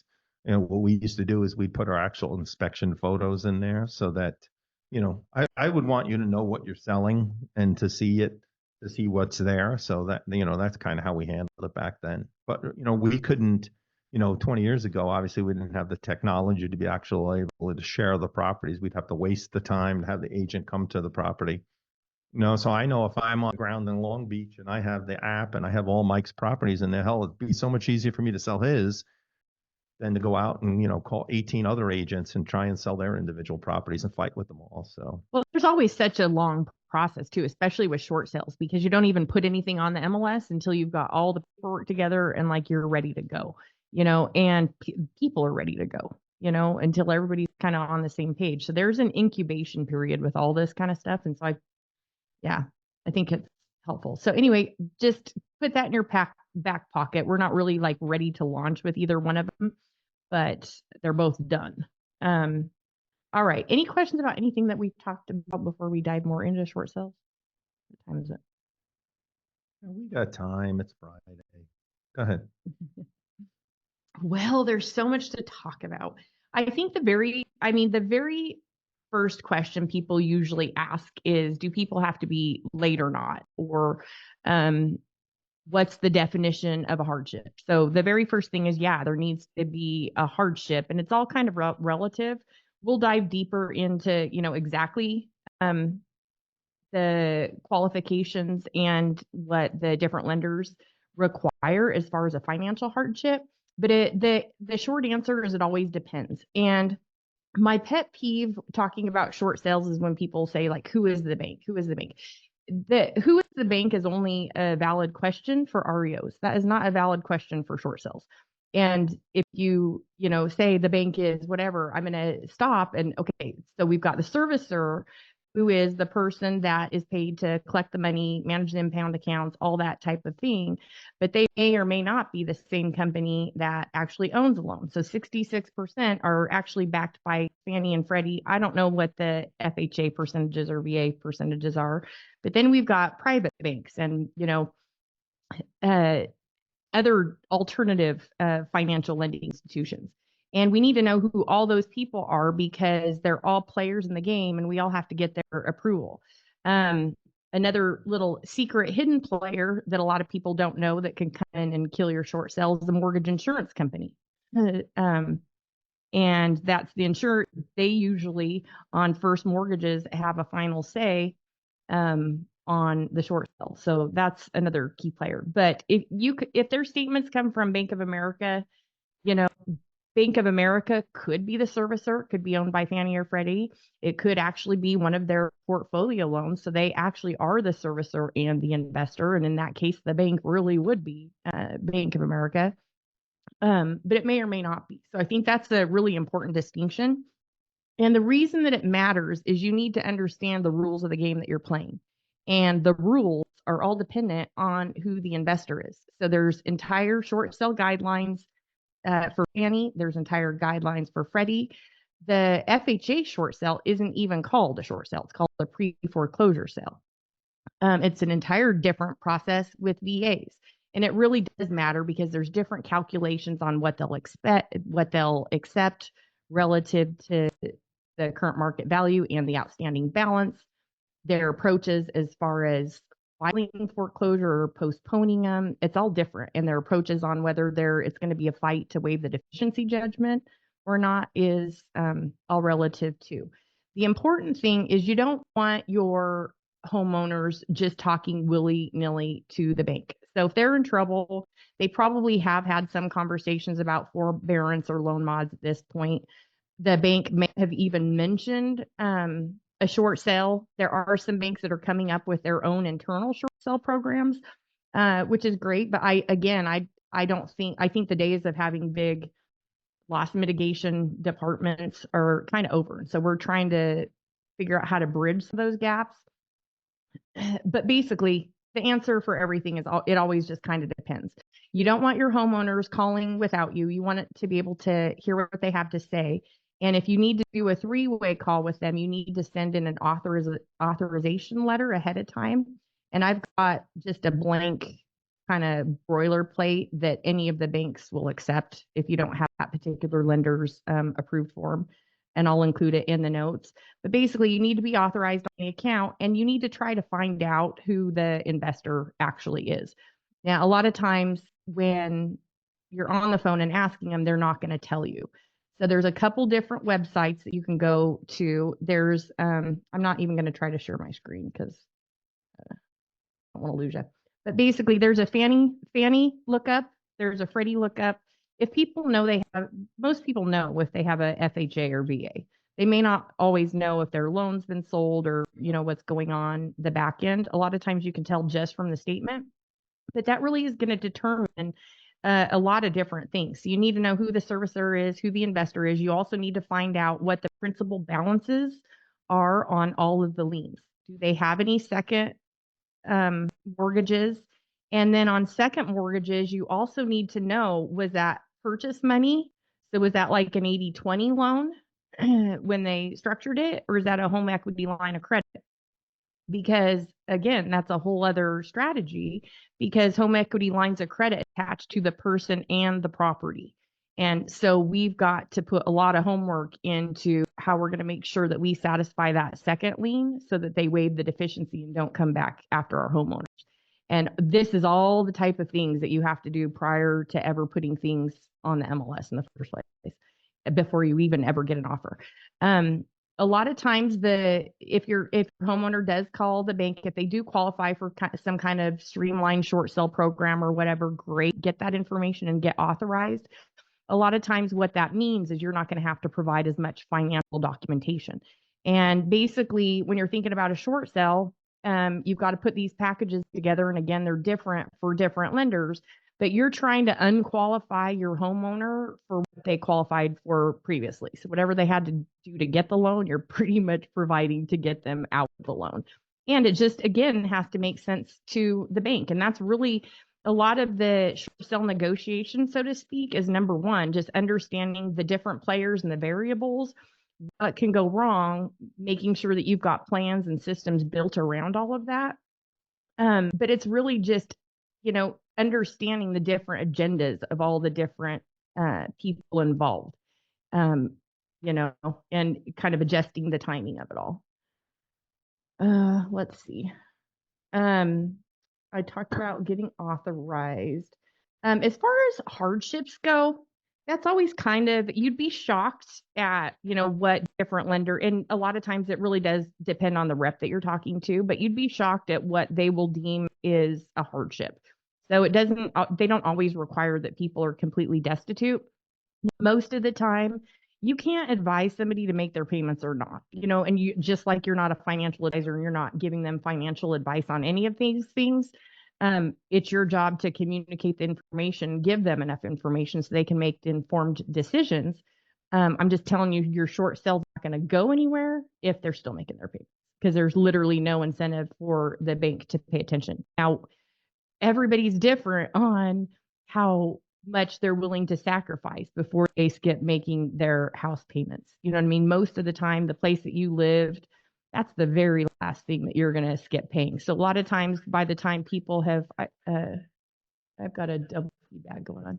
By the time they've reached out to you, maybe they've got car issues, maybe they've got credit card issues. Hang on a second. Let me fix Joe because I can't. I had to get onto my iPad because my computer's dying and I can't reach the plug. So I'll turn off your I did. I switched it. We're good. What was I saying? I don't remember. I could hardly remember my stuff. I can't remember. All I could hear is like the echoes of my voice in my head. We're talking about hardships. Anyway, just having to relocate because of your job. If you're moving more than 15 miles, a lot of times that's enough of incentive. Now, just because your house is upside down, just because properties are declining, that's not a good enough reason for the banks. Now, a lot of times they'll tell you that you need to list the property for sale before, and this is the biggest mistake that I see. Hang on just a second. I've got to help Joe for a second.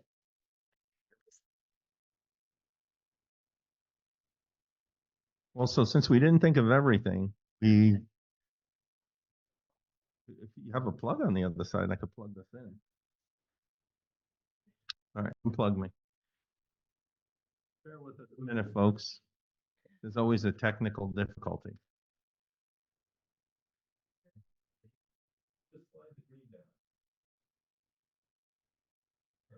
There. Okay. I think we hit the button. Sometimes things are too fancy. Anyway, we were talking, a lot of times the bank wants you to list the property for sale. And as soon as you indicate that you're interested in doing a short sale, they're going to send a BPO agent out there to do a BPO. Do not let that happen, because now you're going to be fighting too high of a value the entire time. Is this echoing for you guys still? Okay, it just must be me. Maybe I'll just go. Anyway, your value is going to be too high and you're going to be fighting that the entire time. And that's not the move. Basically, the order of things that you want to do it is, number one, determine their financial hardship. Like, to what degree are people in trouble? How far behind are they? Has a notice of default been filed? You also need to have a close relationship with your title company, because they're going to need to be able to pull preliminary title, because you need to see every single lien that's on that property and make plans accordingly. And believe me, there's a lot of people that can come out of the woodwork with their hands out, and you've got to get release of liens and deficiency waivers from every single one of them. And I'm talking about HOAs here in Vegas. Oh my. I'm talking about credit card liens. I'm talking about IRS liens, and all of those can be dealt with, but you need to know everything from the beginning, because the last thing that you want is surprises. And then at the end, as soon as you've got an offer, you've got a solid strategy in place, then you're submitting your short sale packet, working through the banks, working through their processes. You initially will start negotiating with other lien holders. It's really the first mortgage that kind of sets the pace for everything. And just depending on who it is, it's different timeframes. Sometimes they'll want you to, there are still companies that will want you to fax in the short sale packets. Sometimes they'll work through Equator, and you'll have to set up an account through Equator, upload your documents that direction. Sometimes there's a few other platforms that they'll use, but they'll have their way of you submitting the package. And then it's a lot of babysitting. You constantly have to call, make sure that they got every single piece of documentation. Then you've got to initiate contact with all the other lien holders. You're going to do preliminary HUDs, letting people know what they're going to end up with. And this all has to be taken into consideration with your pricing. And you have to have set the proper expectations with the buyers as well. That's a whole other conversation about preparing your buyers for making offers on short sales. But basically, you've got to start the negotiations on all those secondary lien holders in the beginning, telling them they're only getting the bare minimum possible, which is usually like $3,000. And letting them know, if you don't release it, well, we're going to foreclosure and you're not getting anything. And so that's the approach to begin with. So you could start the conversation, then you go back to your first mortgage, work on all that, of course you're telling your first mortgage, they're going to have to pay $10,000 to the second lien. And then hopefully between the two of them, you can come to some kind of terms that they'll both agree, but you need agreement from every party, deficiency waivers before you can close. And there will be preliminary HUD settlement statements that go to each party so they can actually see how much they're going to net. Do you have questions about that whole part of it? Let me look in the chat really quick. Heidi, it sounds really complicated. It is really complicated. And I'm glad you said that, because it's not for everybody. And the important thing is you need to know kind of these basics so that you can decide if this is a short sale, that if this is even the arena that you want to get into. Because if you're not really willing to or interested in specializing it and literally learning all of these nuances, just refer it out, because you're not doing anyone or yourself a favor. And all you're going to do is make your life miserable.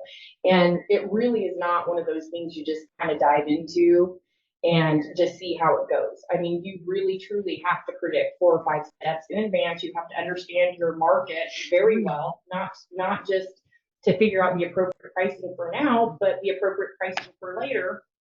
And you can't do any number of things that could shoot yourself in the foot, that could cause problems later. I'm talking too high of BPOs. I'm talking not setting the proper expectations with your homeowners, and now they're refusing to bring their paperwork in, or not setting the right expectations with your buyers, and now all of a sudden they want repairs done, or they're not willing to go up on the bank counters, or any number of things. And by the way, most of the time, if you lose a buyer, you have to start the entire process over.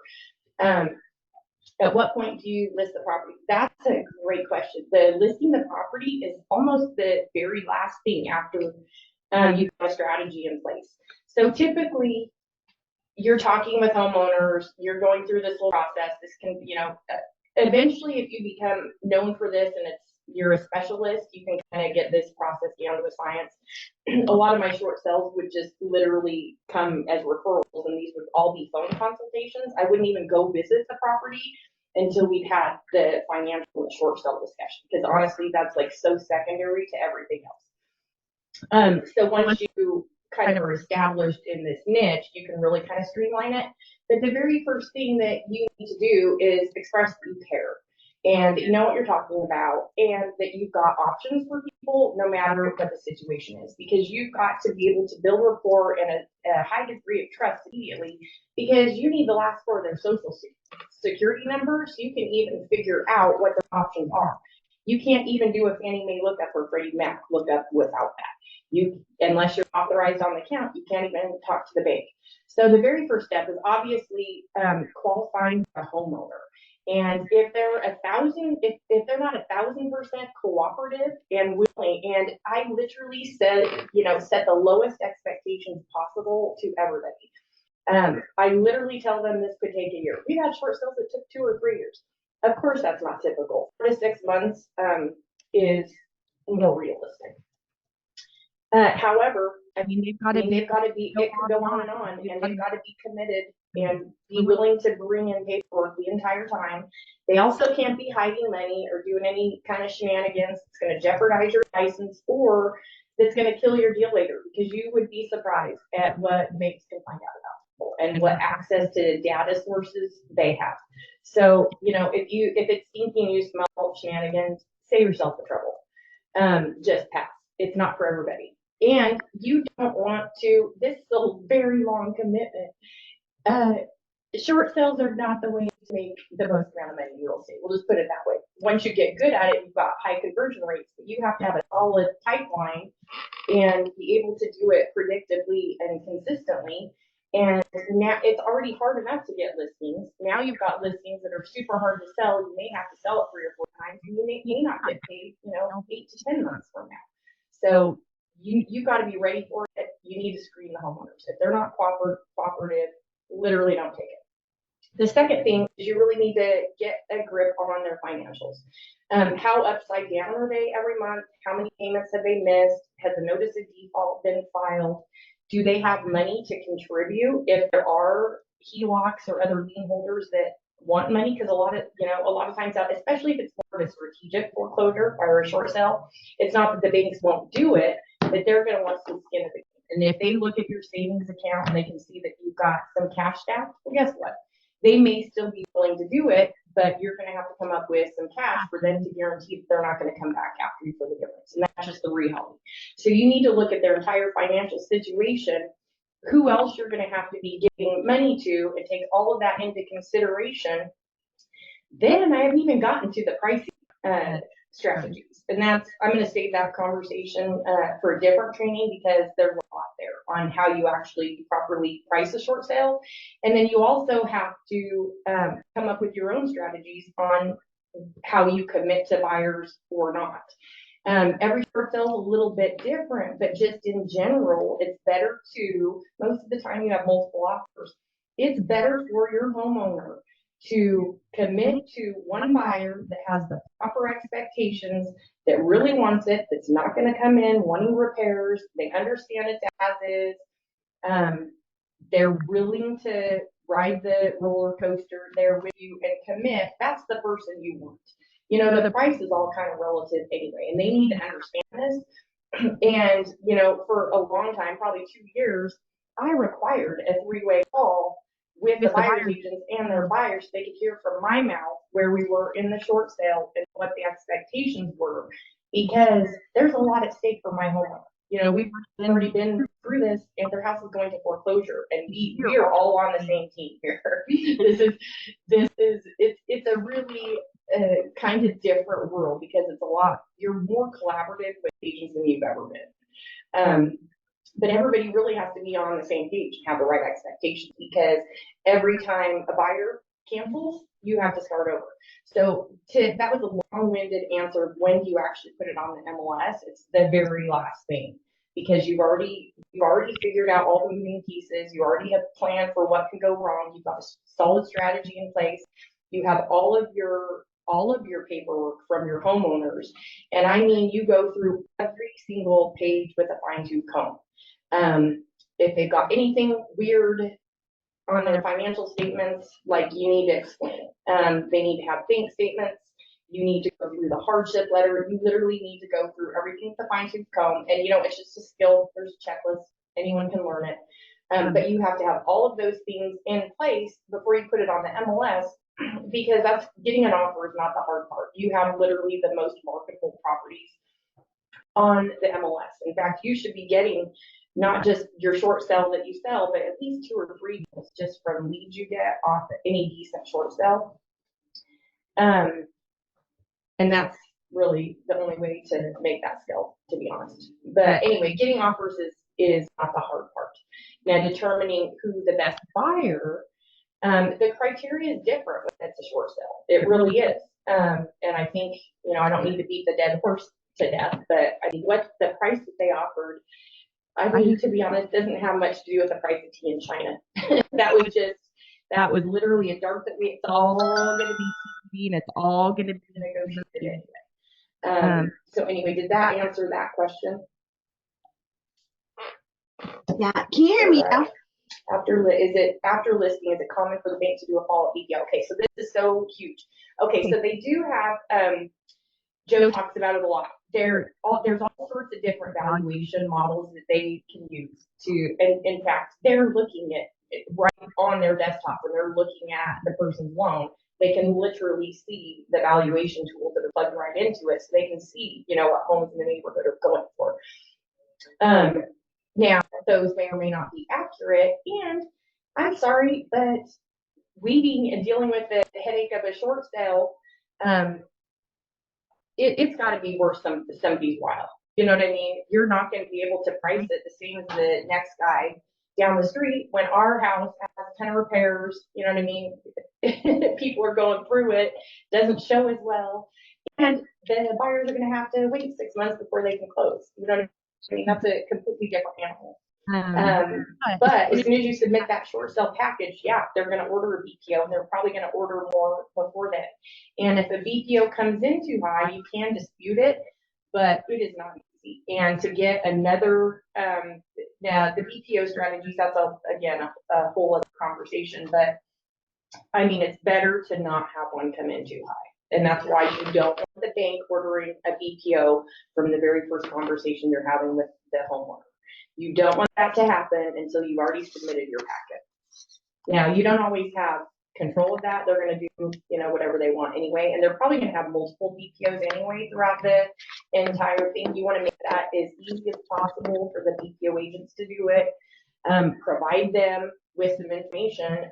Give them some context too about why you priced it that way in the first place too. That really does help, because a lot of times agents don't understand, especially, this is a new kind of market for a lot of people, and they don't understand how complicated short sales are, and why they do need to be priced differently. Okay, so if the bank's still having the buyer stay in contact. Real quick, I don't know if you guys, can you hear me? Okay, so on the BPO side, I've always had short sale agents ask me for a BPO, just as a BPO agent for years. So we submit with our packet, we'll submit our own. Oh, you do? I do. That's not typical, but yeah. I do. With the entire, and that's the whole training, but and some context about what our pricing strategy is and why. And so I'm not surprised that people had to do it, but most agents don't even know that that's a good idea to do. Yeah, if you have a second BPO or an outside agent doing the BPO, sometimes the banks will hold it a little more seriously. Like, hey, they went through and they did a little extra legwork on this. I don't know. I can't mute either. I don't know. It's so weird. Okay, let's see. Is the bank still having the buyer stay in contact? Okay, so now as far as the earnest money goes, here's how that works with short sales. Completely different with REOs. Now, we do want, the buyer still needs to pay earnest money. However it is in your market, that's handled differently in different communities. But yeah, they still need earnest money.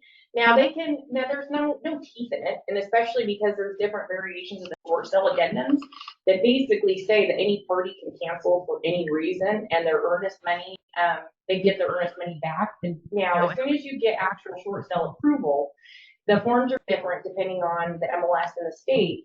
But at that point, all those, you usually are formally notifying that we do have approved short sale approval, and then you're putting hard deadlines and all of that stuff. Because a lot of times, what the deadlines are in your offer, it'll be, your inspections 16 days after third party approval, your settlement deadlines, 28 days after third party approval. So they're all kind of soft to begin with. Once you actually get approval, then you'll do an addendum, making the earnest money hard and putting hard dates on all those contingencies.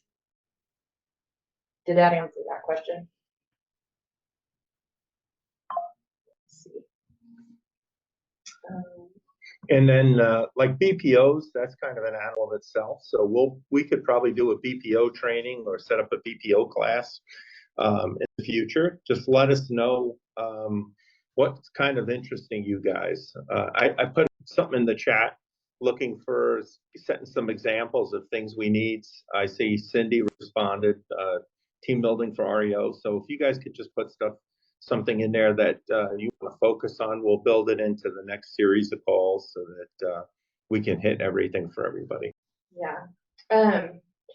What other major questions do you guys have about short sales? I'm working on a deeper dive into it where we literally will go through the actual specifications for the different lenders, what the specific pieces of paperwork are, template forms, especially for things like the financial statement. So we'll be deep diving in a lot of that stuff. But I at least wanted to hit kind of the high points. You'd be shocked at what the bank will consider a hardship. So people, if they're feeling the pain, it's not hard to prove a hardship. I'll just put it that way. That's a comment question. Well, I think we'll probably wrap up the short sale conversation then if there's no other specific questions on that. What else, Joe? Well,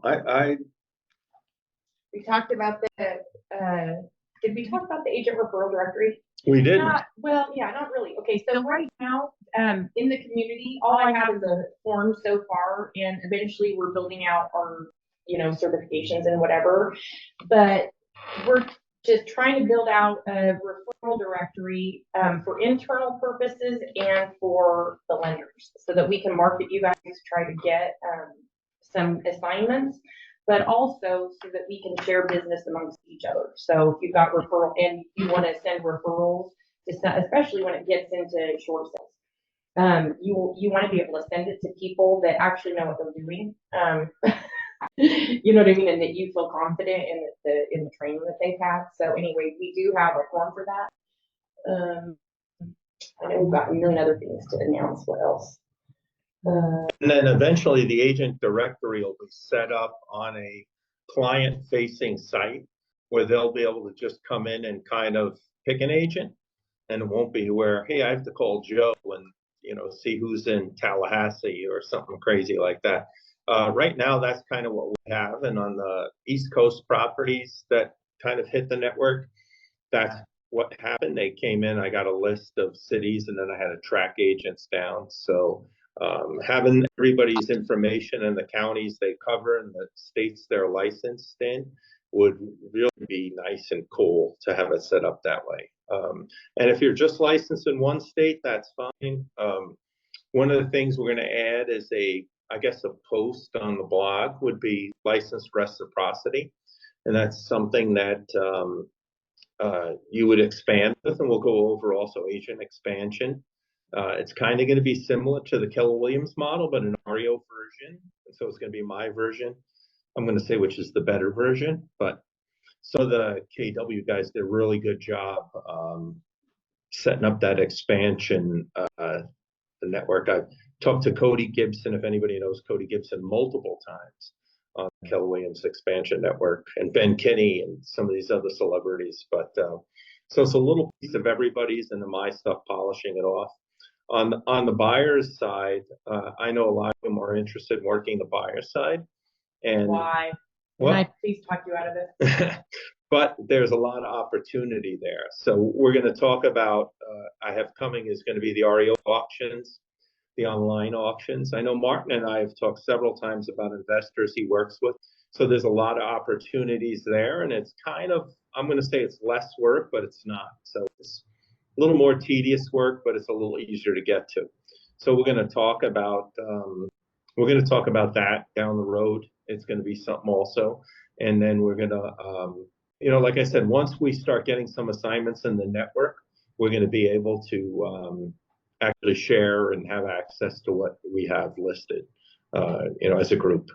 And if we're a lot of us in the same market, again, it would be so much easier for me to do a deal with Martin or Haya in Vegas or Claudia, because I know them and we're familiar with each other, or Mike over in California. And I think that makes a better deal for everybody. And on a corporate level, it's a lot easier for me to sell that seller. Hey, I have Mike Partier on this property. He's sold thousands of REO properties. He's an REO listing agent.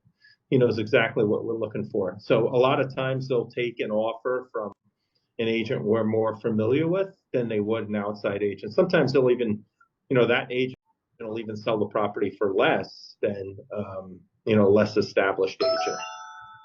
So keep that in mind. So we could hit on a lot of pieces.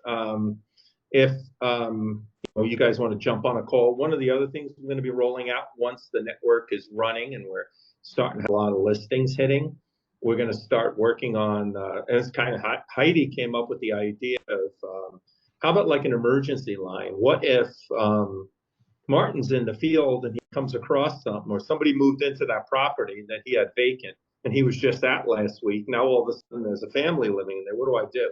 So we're going to have a chat on that in the group, in the community, that you could click on and ask questions to, and someone will be able to answer. Or in worst case scenario, you can get a hold of myself or Heidi by text, and we give you a call, and I'll send 2 guys down to get them out. No, I'm only kidding. Can't do that.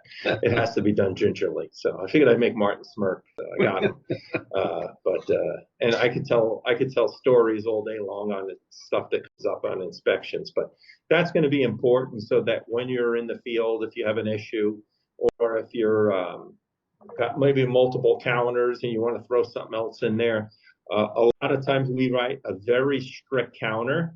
And the banks will be like, yeah, okay, whatever you think, Joe. We started, gosh, this goes back again, 20 years ago. We started verifying our approvals with the seller's lender. And the reason why we did that was, like with Wells Fargo at the time, it would help drive business back to Wells Fargo where they had a chance of doing that loan. But it would also put the buyer in a better situation that I'm going to know as a listing agent, we're going to get the loan done. So by having, that lender that I'm familiar with, and he's going to communicate with me as a listing agent and let me know, you know what, they went out and they leased a Range Rover. They're never going to get this loan. I'm going to need another 15 days. Well, sometimes the bank is going to do that. So the asset managers are bonused on when they close the property and on how long it's been on the market. And in a lot of these REO listings, what they used to do was, if you didn't sell it in 30 days, it would go to the online auction. And if it goes to the online auction, to auction.com or Zone or something like that, our commission structure changes. So then we'd go from a 2.5% or 3% listing down to a 1% listing if it's on the REO auction site. And then, like I said, all bets are off. An outside offer could come in and change everything. So we need to move things and sell things as quick as possible. And I think as a group, I think we have about 145 people in the group, and I have to double check that with Heidi so far. But we're going to need to market the properties differently, expose them to new things, and just do a better job to set ourselves ahead of the other agents. I think the resale agents are struggling with REO. The REO agents are kind of like Mike and I have been around so long. We do things the way we always did. We're going to have to step it up a little bit. And, we're going to share some of the new things that we do with you guys so that you guys can stand above. Also, we'll be able to communicate together and, share different situations and be able to help each other. Yes. Yes, that's it. Yes. Okay. Okay, so I put a link in the chat, just so you can get into our platform. Before you So go, we've got 2 plans to explore. Basically, everything's open while we're building the community out. We do have a specialist that we'll be doing special training for, but at least if you click on that link, now you can get our circle notification. Okay. And that's where the post will be for the wrap up of this meeting. That will have all the links to the recording. And in the chat, Cindy put in she was interested in team building. I don't know if she's gotten together with Darren yet. He's, like I said, he's given us time to break down and set up to build the basis of your team. And then we'll add in those different REO pieces on the admin side. And right now, like I said, Heidi's working with the VA company to actually, I'm going to say, train our stable of people that are going to be ready to go to pick up some of these tasks. I think what happens that none of us are prepared for once you get into this niche, it could change very quickly. I mean, one day you could have 3 listings and then a new client comes in and gives you 6. And they handle things completely different from the ones you have. And then a new client comes along and you're in a different portal and things are completely different again. So again, the benefit is, you know, we've been through the different portals and taken the trainings, and we'll be able to help you with that. But to bring in people on the tech side to assist you is going to be massive, and it's going to save us all thousands. I know myself, the last thing I want is an office with 22 admin again. So yeah, never again. So. Okay, awesome. Well, we lost Ozzy, he never got to ask his question. That's all right. Darren will track him down. So. Claudia has had a question. So the next upcoming trainings that we're going to do, it's there's going to be deep dive into short sale, and then we'll also be doing one on market stats, lead and lag measures, absorption rates, that kind of stuff. And then again, we'll go through again the whole REO process. Some of you guys have missed from assignment through close. So we'll go through that. I think Heidi said it's recorded. Yeah, we recorded it. I'm actually turning it into a training that I'm going to post there. So okay. We have that recording. Right. Yeah. And then if anybody wants to, we're going to do also live property inspection. That's another piece that's rolling out. We've talked to a couple of hedge funds and services that are interested in having somebody come out and do property inspections. So as a network, we'd be quarterbacking, I think it's like 8 states for property inspections. And then we're probably looking at, oh gosh, I don't know, maybe like 10,000 properties they have in those 8 states. So it would take quite a few of us. So that's something I'm trying to put together. And it would be a fee per inspection. And it might be something that you might have to put team members on. So we'll go through it together so you all know what to expect. I would expect in the beginning that you guys would want to do them yourselves so that you know what to look for. Yeah. And then you could go out and train people and go from there, or we could train them. They could come to an online training. Awesome. Cool. So I think that's it. I'm glad you guys all made it. If anybody had a problem getting in, let us know, shoot us a message, and we will go from there. Cindy's raising her hand. Yeah, I can't find the little other one. So I had 2 questions. Is there, I watched the video or the mastermind. Oh, actually, no, we can't hear you. Can you hear Cindy? I can kind of hear you. I don't have to move the microphone. Say that again. You watched what? The mastermind from September 20th. Uh-huh. Wondering, are there other ones to watch? That's the only one I could find. No, well, I do think we have one other one, but I haven't posted it. But if you got that September 20th one, that's the one that he was talking about, the REO. Okay. And then another question I had is, you know, if you're the only person on the team to start with, I know you can't be the buyer's agent on your own listing, foreclosure. Are you talking REOs or short sales? Yeah, REOs. Well, I mean, so here's the thing. Let me get started. I'm trying to hear you. You're going to want to, even if you don't have like a formal team, you're going to want to have people that you just like doing business with, that you can collaborate with. You know what I mean? I don't like limited agency or dual agency anyway, especially on short sales and foreclosures. And I literally never would on a short sale. Even if I had the buyer, I would literally give it to somebody else and take a lesser commission or nothing on it. I just literally wouldn't. I don't think it's a terrible plan. And I think it's worse as the market shifts and our roles change anyway. Just find use it as a recruiting tool. to test different buyers agents out and give them leads and see how well they do. And then maybe eventually that, you can incorporate them on your team. But I mean, you want to run as lean and mean as possible anyway, because, depending on your market, who knows what direction things go or how soon or how slow. Right. And just to touch on that real quick, what I've been doing over the last 2 years, we've been doing a lot of work with corporate sellers. So we've had, last year we did 306 listing sides. And the year before I did, I think 165. And that's in multiple areas. Like I said, we cover all of California. Well, not all of California, from the Bay Area to San Diego, and then all northern and southern Nevada. Now we're picking up Arizona. But one of the things I did, which worked for me, is I partnered with the market centers on the buyer's side.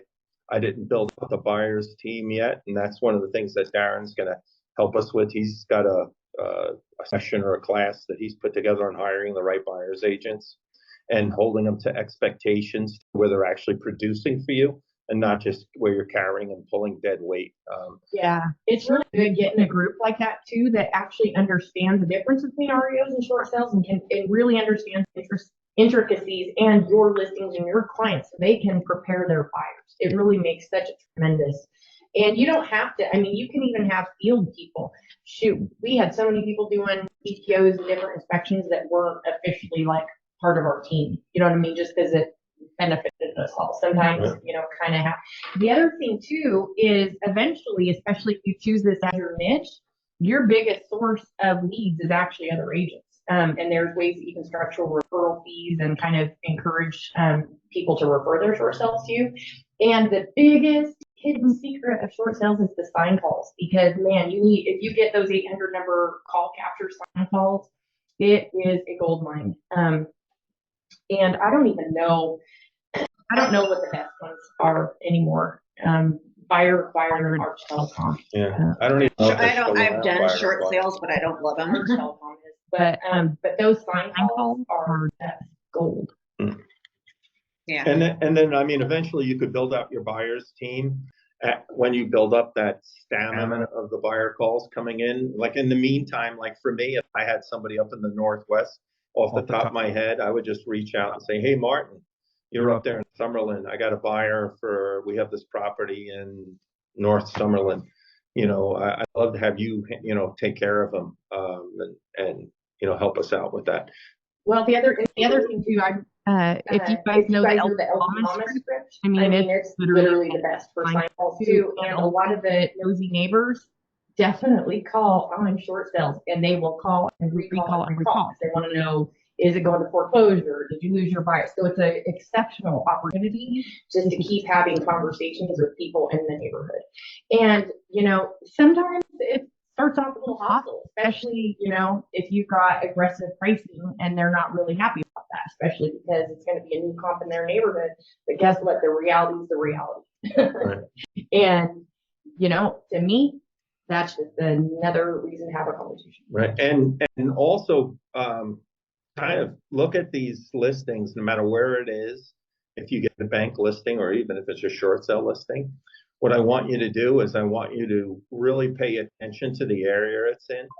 And I want you to go out and go to the houses around it. So a study that Open Door did is when they purchase a property, let's say in a condo complex, they're expecting 3 to 4 more in the next 4 to 6 months coming from that.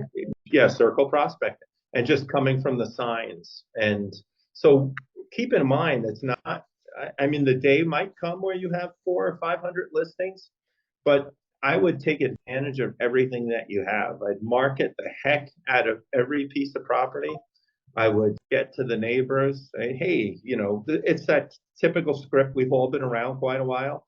It's that same, hey, I got this house for sale down the block. I'm representing the bank. Oh, can I see it? Oh, come in and take a look, Oh, you listed a little high. Well, sometimes the bank comes out of the gate a little higher. Hey, you know what? If you know any of your neighbors that are thinking of selling, I'd love to have another property to show off of it. I never really worked that side that hard, and that was my mistake. My 306 transactions last year could have been 900 if I would have handled business the right way. And again, that's why I lean on my pal Darren here to help me. and restructure, and to follow different models. And we can all share models. We'll do a lot of open discussion where we can each throw different things out. You'd be surprised. When we did that REO group and we met for happy hour, we all talked about different things. Again, it was the top 15 agents in the market. And, some of the crazy things, we had one guy that was a RE/MAX guy, and I don't want to say who he is, but he used to make signs that said bank owned and a phone number and an arrow, and he put it out with the new builder signs. So, on the weekends when the builder signs all come out, he'd put those bank owned signs out. And then we thought, wow, this is such a cool idea. If this idiot's doing it, and I know he's not on the call, so I'm gonna throw that out there. I said, I can make better signs, and then we'll put them out. And then each of us started making better signs. And then we got together, we talked about as a group, why don't we just order the same sign, and we could do a tour of bank-owned homes or an REO tour. And then as people are driving around, they're going to follow those yellow and black signs, and they'll hit all our properties. So if I don't sell mine and, Hire sells hers or Martin sells his, hey, it helps us all and as a group. So why not? So there's a lot of different things we can brainstorm when we're up and running. And then same thing with that default prospecting. I'm anxious for some of you guys to dive into it. I want to see what you guys come up with. I found that as a very open group, which in the past it never was. It was always a group that would hang up on you or yell at you or wouldn't answer the phone or throws the mail at. But they say text marketing is the hottest thing, and believe me, it is.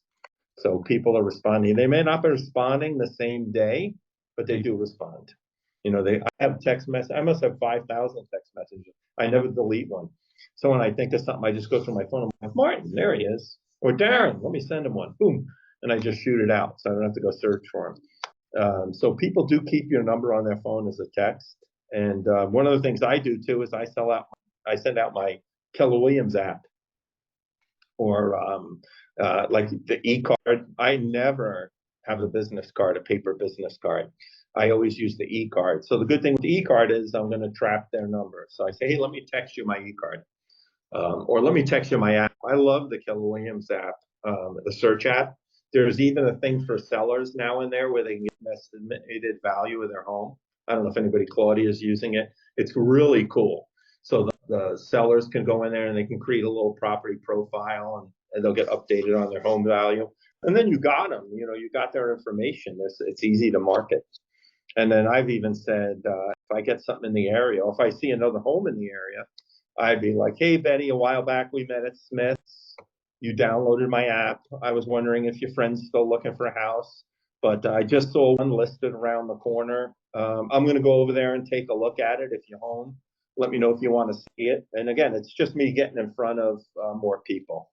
And I think the more people you get in front of, the more business you're going to do. Make your contacts. Darren always told me, try to make 1,000 contacts a day, which he can do. I can't. He's like the Highlander, though. He freaking contacts so many people. Man, it's unbelievable. But try to make conversations. I wear my Keller Williams shirt when I grocery shop. And there's always somebody when I'm playing on my phone. I could be playing on my phone. I have a baseball app I play with. And people will be like, you're a Keller Williams agent. What are you doing? Oh, I'm texting clients. I just thought of something and I'm sending it over. So advertise yourself, wear your company affiliated centric shirt, your company app, and utilize every tool you can. People are expecting it, and you never know who's going to be a buyer or a seller. So talk to people, make your contacts, build it out. We're here to help. Heidi and myself are here. Darren agreed to help us. I have a couple of lenders that are going to be on the upcoming calls, and they're willing to help also. So that's it. That's all I can think of at this point. I have more Well, questions. thank you guys. Thank you so much. Appreciate it. We'll Can see I you guys ask one more soon. question? We'll post again the next call in Facebook. We'll send you guys out also an email. I think the system might, if you guys are all registered in the system, it'll automatically send it to you now. You don't have to worry about chasing me around Facebook. And then Everything will be in one spot. perfect. All right. Great. I appreciate it, guys. Thanks for spending time with us. It was good seeing you all over my iPad and my laptop, and we'll all talk again soon. He's got like 8 devices. Yeah, I got all kinds of screens going. So I think 5. 5 phones. Yeah, they're all here. Here's 3. So Oh my God. Anyway, all right, guys, we'll catch up with you in a week or two, and everybody have a good weekend. Do well, sell lots of properties. Thank you. All right, Bye. bye, guys.